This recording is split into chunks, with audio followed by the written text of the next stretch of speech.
सदैव वस्त्र पवित्र रखें, शरीर को पवित्र रखें। ये पशुओं जैसा आचरण करने वाले भजन नहीं कर सकते। ये जो कहते हैं ना भजन में मन नहीं लगता, पवित्रता चाहिए। अब ऐसे पशु की तरह शौच हो लिए, उठे चल दिए, ऐसे नहीं। पवित्रता, शौचाचार का निर्वाह कीजिए। लघु शंका भी जाइए तो जल लेकर जाइए। इंद्री का प्रक्षालन, फिर हाथ का प्रक्षालन, फिर 3 बार आत्मन राधा वल्लभ श्री हरिवंश, राधा वल्लभ श्री हरिवंश। जैसे शास्त्रीय विधान में केशवाय नमः, नारायणाय नमः, माधवाय। पवित्र रहिए। देखो भजन कैसे नहीं होता। मिट्टी जल आदि से बाह्य शरीर की पवित्रता और छल कपट के त्याग से भीतर की पवित्रता बढ़ती है। गुरु से कपट ये सर्वनाश का लक्षण है। अगर तुममें कोई दोष है, गुरुदेव पूछ रहे हैं, तुमने ऐसा अक्षरशः जैसा हृदय में वैसा बोल दे जी, अब चाहे दंड दो चाहे क्षमा करो, ये आपका विषय है। पर सत्य बात यह कि मेरे हृदय में ऐसी पाप वृत्ति थी, मैंने ऐसा किया या ऐसा करने का हमारे संकल्प बन रहा है। गुरु से कपट नहीं। अंदर कपट रखोगे, मन मलिन हो जाएगा, भाग जाओगे, माया घसीट ले जाएगी। जो गुरुदेव ने उपासना दी है उसी का केवल अनुष्ठान। समय कहां आपके पास और के लिए? कहां समय है? प्रियाजू के सिवा हमारे पास समय कहां है? ऐसी दिनचर्या है, एक क्षण भी तो समय नहीं है, तो हम फिर और क्या अनुष्ठान करें? अपनी लाडली जू को हर समय देखते रहना है, दुलार करना है, नाम मंत्र वाणी जी का गायन, उन्हीं की सेवा में। गृहस्थी हैं तो जो व्यापार नौकरी उन्हीं के लिए समर्पित करें।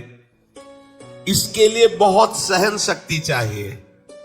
ठंडी गर्मी, मान अपमान, निंदा स्तुति, परिवार वालों की अवहेलना, ये सब मिलेगा इनाम में। इसे सहो चुपचाप, इसके लिए रो मत। कैसे लोग हैं रो देते हैं, शरीर की प्रतिकूलता में रो देते हैं। अरे आंसू श्री जी के लिए, सिर्फ प्यार में रो श्री जी के, और सब दुख मुस्कुरा के सहना सीखो। मौनम, वाणी को बहुत संभालिए। नाम जप के लिए मौन बहुत आवश्यक है। अगर बार बार थोड़ी थोड़ी देर में बोलते रहेंगे तो एकाग्रता भंग होती रहेगी, नाम में मिठास नहीं अनुभव कर पाएंगे। कभी कभी ऐसा होता है ये जाम हो जाता है, बोलना भी चाहे तो नहीं बोल पाते, क्यों? क्रम टूट जाएगा। शाम के समय जैसे किसी से मिलना जुलना नहीं, तो तभी लोग पूछते मौन हो क्या? तो फिर नहीं, मौन नहीं, क्या बात, सारे समझ लो जो काम। चलो, क्योंकि अगर निरंतर मंत्राकार वृत्ति तो बोलने की भी हिम्मत नहीं रह जाती। पर वहां तक पहुंचने के लिए वाणी का मौन आवश्यक है। मौन का मतलब करना नहीं है, आवश्यक हो तो शब्द बोल दो, नहीं अधिकतर मौन रहने की चेष्टा करो। जो आपको मार्ग मिला है, कई बार वर्णन किया है कि सत्संग में जो शब्द आपको लगते हैं तो डायरी में लिखना चाहिए, या याद कर लो, बाद में लिख लेना जाके। और अपने लिखे हुए सत्संग के वचनों को रोज स्वाध्याय करना चाहिए। अमुक तारीख के सत्संग में ये पॉइंट, और उनको बार बार, ऐसा नहीं कि आपको ही कह रहे हैं, जहां जहां संत मिले जो जो बोले उनके सामने तो लिखा पड़ी नहीं, पीछे हट के लिखना। 2 डायरी हैं, एक सन्यास की है, एक वैष्णव मार्ग। दोनों को, गुरुजनों की, महापुरुषों की वाणी को एकदम एकाग्रता से सुनाओ। जब अलग हटे तो सबसे पहला काम, इस तारीख को इस महापुरुष ने ये शब्द बोला, और उन्हीं का बार बार स्वाध्याय करना। क्योंकि सब शास्त्रों में कहां हम दौड़े घूमेंगे, महापुरुष जन सब शास्त्रों का सार बोलते, उसे लिख लिया। सरलता, आपका जीवन सरल होना चाहिए। छल कपट द्वंद्व, मुख में कुछ और, हृदय में कुछ और, आचरण में कुछ और, ये दुष्ट पुरुष का लक्षण है। उपासक का, शिष्य का लक्षण नहीं है। दुष्टता का त्याग करो। हृदय में कुछ और चल रहा है, वाणी से कुछ और बोल रहे हो, आचरण में कुछ और है, ये दुष्ट पुरुष का लक्षण है। साधु पुरुष का जो वाणी में वही, हृदय में वही, आचरण में है, तीनों की मिलान है, वही साधु है, वही उपासक है, वही भक्त है, जिसकी तीनों एक हो। वाणी से जो बोला वही हृदय में है, जो हृदय में वही आचरण में है। यहां वाणी से कुछ बोल रहे, हृदय में कुछ चल रहा है, आचरण कुछ और बता रहे, ये ठीक नहीं। सरलता का तात्पर्य है मन, वचन और कर्म, ये तीनों एक होने चाहिए। अहिंसा, वाणी से शरीर से किसी को भी कष्ट ना पहुंचे, ऐसी अंदर धारणा रखो। वो अपने संकल्प विकल्प करके कष्ट भोगे, उसकी बात, हमारे द्वारा किसी को कष्ट ना पहुंचे, ये हमारी धारणा हो। सर्दी गर्मी सुख दुख आदि द्वंद्व हर्ष विषाद आदि जो है, इनको सहना सीखो। भगवान भी आदेश करते हैं, मात्रा स्पर्शास्तु कौन्ते शीतोष्ण सुख दुखदा आगमा पायनो अनित्यास्ता तितिक्षस्व भारत। जो इनको सह जाता है वही परम पदवी को प्राप्त होता है। थोड़ी सी गर्मी यहाँ, थोड़ी सी सर्दी यहाँ, पूरे जीवन गर्मी। पैर की त्वचा ऐसी हो गई थी कि बंबूल का कांटा टूट जाता था, घुसता नहीं था। जीवन में कभी पादुका ही नहीं, तो चमड़ी इतनी मोटी हो गई थी पैरों पे। सर्दी गर्मी जैसा आप इसको, आप देखो यहां आप कौन सा स्वेटर पहनते हैं, जीवन में कभी नहीं। सर्दी में क्या होता है, यहां ये त्वचा नहीं, क्या हमें तो लगता है काफी सुकोमल अन्य अंगों से यहां की त्वचा है, कपोल, नासिका, नेत्र आदि। यहां क्या पहनते हो सर्दी में, क्या बिगड़ जाता है? क्योंकि अभ्यास है, गर्भ के बाद निकलने के बाद यहां कुछ ढका ही नहीं, यहां कुछ नहीं ढका, तो पूरे जीवन ढकने की जरूरत नहीं। और अगर पूरे अंगों में न ढका होता तो पूरे जीवन ढकने की जरूरत नहीं। जो जंगल में दिगंबर महापुरुष रहते थे गंगा के किनारे, कितने, तो उनको क्योंकि अभ्यास, और हमने अभ्यास किया कपड़े लत्ते का, तो अभ्यास, हमने अभ्यास किया एसी रूम का, अभ्यास किया गीजर से नहाने का, वो अभ्यास किया तीनों काल गंगा स्नान, वो अभ्यास। कुछ फर्क नहीं पड़ा इस जड़ शरीर में। इसको जैसे रखो, तो सहने का अभ्यास, यदि माया से मुक्त होना है तो सहने का अभ्यास रखो। ये जरा में बहुत गर्मी, ये नहीं उपासक, गर्मी है ठीक है, शरीर का धर्म है, तो इंद्रिय में ताप लग रहा है ठीक है, राधा राधा राधा। आप कहोगे प्रवचन करने से नहीं होता। कभी बिजली नहीं रखी ईद दाम में, कटवा के रखे थे, बिल्कुल नहीं। जितनी देर होश रहा, आपका हाथ से पंखा कर लिया, नहीं तो बस राधा राधा राधा, जो मिला मांग के खाया, कुछ आसन पे ले। प्रवचन ही केवल नहीं रहे, अब तो जैसे जोई जोई प्यारो करे सोई मोहि भावे। नहीं, जानबूझ करके अपने शरीर को अधीन नहीं करना चाहिए। सुविधाओं की अधीनता, तुम भोगता नहीं, सुविधाएं तुम्हें भोग रही हैं। जितना तुम सुविधा भोगी बन जाओगे उतना तुम कमजोर हो जाओगे।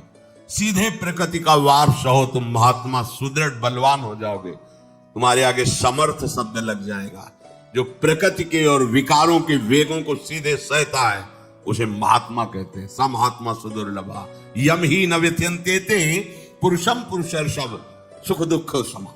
जिसका सुख दुख समान भाव, किसी भी वेग की व्यथा से हृदय व्याकुल नहीं होता, वो भगवान को प्राप्त करने का अधिकार प्राप्त कर लेता है। इसलिए सहनशीलता। सर्वत्रात्मनेश्वरान वीक्षाम कैवल्य मनिकेतताम विवक्त चीर वसनम संतोषम एन केनचित। ये ध्यान रखो कि तुम कभी प्रभु से अलग नहीं हो। सर्वत्र भगवान है तो यहां भी है, सब समय में है तो इस समय में भी है, सब में है तो हम में भी है, सबके हैं तो हमारे भी है। हम कभी भी प्रभु से विलग नहीं हो।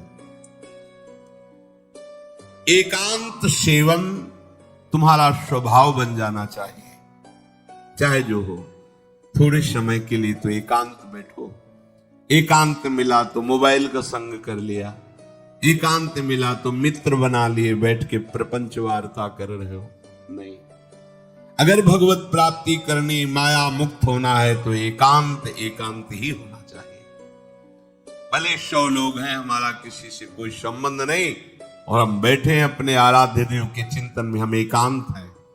और गुफा में बैठे हैं, शरीर एकांत है, मन से चिंतन संसार का हो रहा है, प्रपंच में है, एकांत में नहीं। एकांत शब्द का अर्थ समझना चाहिए। हम एकांत को सीधे गुफा या कहीं एकांत ऐसे, एकांत का अर्थ है एक के सिवा दूसरा कोई नहीं, अर्थात एकमात्र भगवत चिंतन में डूबा हुआ उपासक। बाजार में बैठा हुआ भी एकांत है, सभा में बैठा हुआ एकांत है, और प्रपंच का चिंतन करने वाला बंद कमरे में भी प्रपंची है, गुफा में भी प्रपंची है। जहां आप रह रहे हो उसे ये मेरा घर है ऐसी भावना का त्याग कर दे। अनिकेत ये भगवान का दिया हुआ वास स्थान है। कुछ समय के लिए इसमें शरीर निर्वाह कर रहे हैं, ये भी छूटेगा और ये भी छूटेगा। जैसे स्टेशन में बैठा आदमी आराम से, पर वो बैठा इंतजार कर रहा है कि कब हमारी गाड़ी आवे और उस पर हम यात्रा करें। बस ऐसा ही कुछ स्टेशन जैसा विश्राम है। कब मृत्यु आवे, शरीर छूटे, हम प्रिया प्रीतम को प्राप्त हो। ये न मेरा था, न मेरा है, न मेरा रहेगा। ये न मेरा था, न मेरा है, न मेरा रहेगा। गृहस्थ हो तो पवित्र वस्त्र पहने, और त्यागी हो तो जैसे मिल जाए भगवत कृपा से वैसे वस्त्र पहने। प्रारब्ध के अनुसार तुम्हें जैसी व्यवस्था मिली उसमें संतोष करना सीखो, मांग मत रखो। प्रभु की प्राप्ति के लिए खास बात ध्यान रखनी है, अपनी उपासना में दृढ़ श्रद्धा रखो और सर्वश्रेष्ठ भाव रखो, पर दूसरे किसी की भी निंदा न करो। अगर किसी की भी निंदा करोगे तो फिर माया तुम्हें मुक्त होने नहीं देगी। मन को, वाणी को, शरीर को संयम में रखो, अर्थात भगवत भजन, भगवत वार्ता और मौन। मन का संकल्प विकल्प रहित होना, विषयों का चिंतन न करना, प्रभु के रूप का, नाम का, धाम का, लीलाओं का चिंतन करना। शरीर का शास्त्र संयम से वर्ताव करना। अब माया मुक्त होते चले जाओगे। इनमें किसी में भी त्रुटि ना हो, सावधानी रखो। अपनी इंद्रियों को सावधान रखो, किसी के दोष न देखने पावे। कोई गलत चेष्टा देखेंगे तो ये भी गलत करने के लिए तैयार हो जाएंगी। हे राजन, श्रवणम कीर्तनम ध्यानम हरेरद्भुत कर्मणः जन्म कर्म गुणानां च तदर्थे अखिल चेष्टिता। श्री भगवान के बड़े अवतार हुए हैं, बड़ी अद्भुत अद्भुत लीलाएं हैं। प्रभु का प्रकट होना, लीला करना, दिव्य गुणों का वर्णन। यदि आप इनको गाएंगे लीलाओं को और श्रवण करेंगे तो मोह की बात क्या, महामोह का भंजन हो जाएगा। बड़ी सामर्थ्य भगवान के चरित्रों की महिमा बड़ी है। अगर इनको आप सुनेंगे, बार बार सुनेंगे, तो आपको और कोई साधन करने नहीं पड़ेंगे, अपने आप सब साधन प्रकाशित हो जाएंगे। जहां कहीं कभी भी किसी का उद्धार की बात आई है तो भगवत चरित्र सुनने से ही आई है। शरणागति श्रवण से ही प्रारंभ होती है, भक्ति भी श्रवण से ही प्रारंभ होती है, पूर्णता भी श्रवण से ही होती है। श्रवण सुजस सुनी आयवन, और श्रवणम कीर्तनम स्मरणम। पहला श्रवण, खूब भगवत चर्चा सुनने का स्वभाव बना लेना चाहिए। पर देखा जाता है कि 20 वर्ष भगवत चर्चा सुनने पर रंग नहीं आता, क्योंकि ये तो बना लिया स्वभाव कि जहां भी कथा हो रही सुन रहे, और बाद में निकले तो बख्शते वो किसी को नहीं, सबकी निंदा करते हैं। बस किसी एक की प्रशंसा, एक की निंदा, तुम्हारा सारा का सारा सत्संग बेकार हो गया। अगर सत्संग को सुरक्षित रखना है तो ना किसी की स्तुति, ना किसी की निंदा, जो सुना है उसको अपने जीवन में मनन करते हुए उतारे। प्रभु की लीलाओं का श्रवण और प्रभु के नाम का कीर्तन और प्रभु के रूप का ध्यान, ये 3 बातें बहुत जल्दी भगवत प्रेम प्रकट कर देती है। ये 3 बातें बहुत जल्दी भगवत प्रेम प्रकट कर देती हैं। प्रभु के अवतार लीला चरित्रों का खूब गायन करे, खूब श्रवण करे। भगवान की अवतार लीलाएं भी हैं और प्रभु की प्रेममय निकुंज लीलाएं भी हैं। तो अगर आपका निकुंज लीला में प्रवेश नहीं है तो प्रथम सुने भागवत, भक्त मुख भगवत वाणी, भगवान के अवतारों का, भगवान की अवतार लीलाओं का श्रीमद् भागवत में खूब बढ़िया वर्णन है। पढ़ो, सुनो, क्या होगा इससे? मोह का नाश हो जाएगा। दूसरी बात, नाम कीर्तन, ये तो महान अमृत है। बिल्कुल विश्वास कर लो, नाम कीर्तन अमृत है। ताली बजा के, मंजीरा बजा के, ढोल बजा करके, नाच करके, जैसे बने, अकेले चार लोग जैसे बने, नाम संकीर्तनम यस्य सर्व पाप प्रणाशनम। देखो, भगवत चर्चा ने महामोह का नाश कर दिया और भगवान नाम कीर्तन ने सब पापों का नाश कर दिया। नाम संकीर्तनम यस्य सर्व पाप, सर्व, पीछे बीच में जो भी जमा संचित कृप सब को भस्म करने की सामर्थ्य नाम कीर्तन। ये जो राधा राधा आप बोलते हैं, बहुत अमृत है, बहुत अमृत। और प्रभु के रूप का ध्यान, ये तीन बातें बहुत जल्दी माया मुक्त कर देंगे, आपको भगवत प्राप्ति करा देंगे। प्रभु के रूप के ध्यान के लिए ही दिव्य श्यामा श्याम ने बिहारी जी का रूप धारण किया। ये किसी मूर्तिकार की रचना नहीं। श्री राधा रमण जी सरकार, राधा वल्लभ लाल जी महाराज, श्री बाके बिहारी लाल जी महाराज, ये साक्षात प्रगट ठाकुर हैं। प्रिया प्रीतम हमारी दृष्टि में सामर्थ्य नहीं कि देख सके, वो तो हरिवंश नेत्रों से देखे जाते हैं। निकस कुंज ठाड़े भये भुजा परस्पर अंश, श्री राधा वल्लभ मुख कमल निरख नयन हरिवंश। हरिवंश नेत्र प्रकट हो जाएंगे, आश्रित जन हो, चिंता की बात नहीं। पर ये जो रूप प्रकट है, इसके ध्यान में तो तुम्हें कोई श्रम नहीं करना। बिहारी जी महाराज, राधा वल्लभ जी महाराज, राधा रमण जी महाराज, भर नेत्र देखो और अपने नेत्र के कैमरा से खींच लो फोटो। अब आप फिर इधर देखो, उधर वैसे ही खड़े नजर आ रहे, वैसे मुस्कुराते ही दिखाई दे हर समय। वही आदेश कर रहे हरिवंश महाप्रभु, सब सोहित निष्काम मति, श्री वृंदावन विश्राम, श्री राधा वल्लभ लाल को हृदय ध्यान, मुख नाम। राधा वल्लभ लाल का ध्यान करो और राधा वल्लभ श्री हरिवंश बोलो तो तुम्हारी मति निष्काम हो जाएगी, तुम्हें अखंड वृंदावन वास मिल जाएगा। प्यारे जो तुम्हें प्यारे लगने लगेंगे। ये तीन बातें आपको निश्चित भगवत प्राप्ति करा देंगे। इष्टम दत्तम तपोजप्तम व्रतम यच्चात्मनः प्रियम, दारान श्रुतान गृहान प्राणान यत् परस्मै निवेदनम।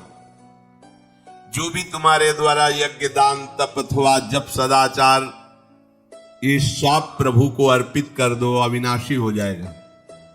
प्रभु को अर्पित कर दो जो भी तुम्हारे द्वारा होता है। हे प्रियालाल, आपकी प्रसन्नता के लिए फिर दोबारा कह रहे हैं, स्त्री पुत्र घर जीवन और अपने प्राणों का मोह त्याग करके, प्राणों का मोह त्याग कर। यहां पूरा समाज वैसे सब बैठा है हृदय में। देखो, जिस मार्ग में चलना उसे समझो। अंदर से केवल प्रिया प्रीतम में ही हमारी अहंता ममता होनी चाहिए। प्रभु सच्चिदानंद श्री ये करोगे तो निरंतर नाम जप होने लगेगा। परिचय: नाम जप किसी भी धार्मिक और आध्यात्मिक साधना का मूल आधार है। चाहे किसी भी धर्म या पंथ को मानने वाले हों, नाम जप को आत्मा की शुद्धि, मन की शांति और ईश्वर से जुड़ने का सबसे सरल माध्यम माना गया है। लेकिन कई बार हम महसूस करते हैं कि हमारे प्रयासों के बावजूद नाम जप निरंतर नहीं हो पाता। इसका कारण है हमारे मन की चंचलता और बाहरी विक्षेप। इस लेख में हम यह समझेंगे कि कैसे नाम जप किया जा सकता है और इसके लिए क्या उपाय अपनाने चाहिए। नाम जप का महत्व: नाम जप का सीधा अर्थ है ईश्वर के नाम का स्मरण। यह न केवल हमें मानसिक शांति प्रदान करता, बल्कि आत्मिक उन्नति का मार्ग भी प्रशस्त करता है। श्रीमद् भगवद गीता में कहा गया है, सततं कीर्तयन्तो मां यतन्तिष्ठ दुरव्रता। जो साधक निरंतर भगवान का स्मरण करते हैं, वे उनके कृपा पात्र बनते हैं। नाम जप के माध्यम से 1. मन की चंचलता दूर होती है। ईश्वर से गहरा संबंध स्थापित होता है। हमारे जीवन में सकारात्मकता और शांति का अनुभव होता है। शोर, कर्म बंधन कम होते हैं। निरंतर नाम जप न होने के कारण निरंतर नाम जप न होने के कई कारण हो सकते हैं। आवर्तकाव मन बहुत जल्दी विषय वासना और दुनिया के आकर्षण में उलझ जाता है। अनियमितता हम कभी कभी जप करते हैं और फिर इसे छोड़ देते हैं। अधीरता हम धीरता हमें जल्दी परिणाम चाहिए लेकिन अध्यात्म में धैर्य आवश्यक है। सही विधि का अभाव कई बार हम ये नहीं जानते कि नाम जप किस प्रकार किया जाए। बाहरी विक्षेप जीवन के दैनिक कार्यों और जिम्मेदारियों के कारण जप में ध्यान लगाना कठिन हो जाता है। निरंतर नाम जप के उपाय 1. समय और स्थान निर्धारित करें। दिन के किसी निश्चित समय और स्थान पर जप करना बहुत लाभदायक होता है। जैसे प्रातःकाल और संध्याकाल का समय शांति और एकाग्रता के लिए सबसे उपयुक्त है। 2. माला का उपयोग करें। माला का उपयोग करने से जप की संख्या नियंत्रित रहती है और ध्यान भी केंद्रित रहता है। 8 मनकों वाली तुलसी या रुद्राक्ष की माला विशेष रूप से लाभकारी होती है। हर सत्संग का सहारा लें। संत महात्माओं के प्रवचन और सत्संग में भाग लेने से प्रेरणा मिलती है। सत्संग का प्रभाव मन को स्थिर करता है और जप में रुचि बढ़ाता है। शोर मन को सरल बनाए। ईश्वर के प्रति पूर्ण विश्वास और भक्ति से नाम जप अधिक प्रभावी होता है। मन को निष्कलुष और सरल बनाकर जप करने से लाभ होता है। स्मरण के साथ कार्य करें। अपने दैनिक कार्य करते हुए भी नाम का स्मरण करें। यह कर्म योग का हिस्सा है। जैसे खाना बनाते समय, गाड़ी चलाते समय या टहलते समय नाम जप जारी रखा जा सकता है। 6. संगीत और भजन का सहारा लें। भक्ति संगीत और भजन सुनते हुए जप करना आसान और आनंदमय बन जाता है। ये मन को जल्दी ईश्वर की ओर केंद्रित करता है। धैर्य और नियमितता बनाए रखें। हर रोज थोड़े समय के लिए ही सही लेकिन नियमित रूप से जप करना अत्यंत आवश्यक है। ये धीरे धीरे आदत बन जाती है और फिर निरंतर जप स्वाभाविक हो जाता है। विकर्षणों को कम करें। जप के समय मोबाइल फोन, टीवी या अन्य चीजों से दूरी बनाएं। एक शांत स्थान पर बैठकर ध्यानपूर्वक जप करें। नाउन ध्यान और प्राणायाम का अभ्यास करें। ध्यान और प्राणायाम मन को शांत और स्थिर करने में सहायक होते हैं। इससे जप के दौरान ध्यान नहीं भटकता। डेट सकारात्मक संकल्प लें। जप शुरू करने से पहले एक संकल्प लें कि आप इसे ईश्वर की भक्ति में पूर्ण श्रद्धा और विश्वास के साथ करेंगे। नाम जप के फल निरंतर नाम जप से कई लाभ प्राप्त होते हैं।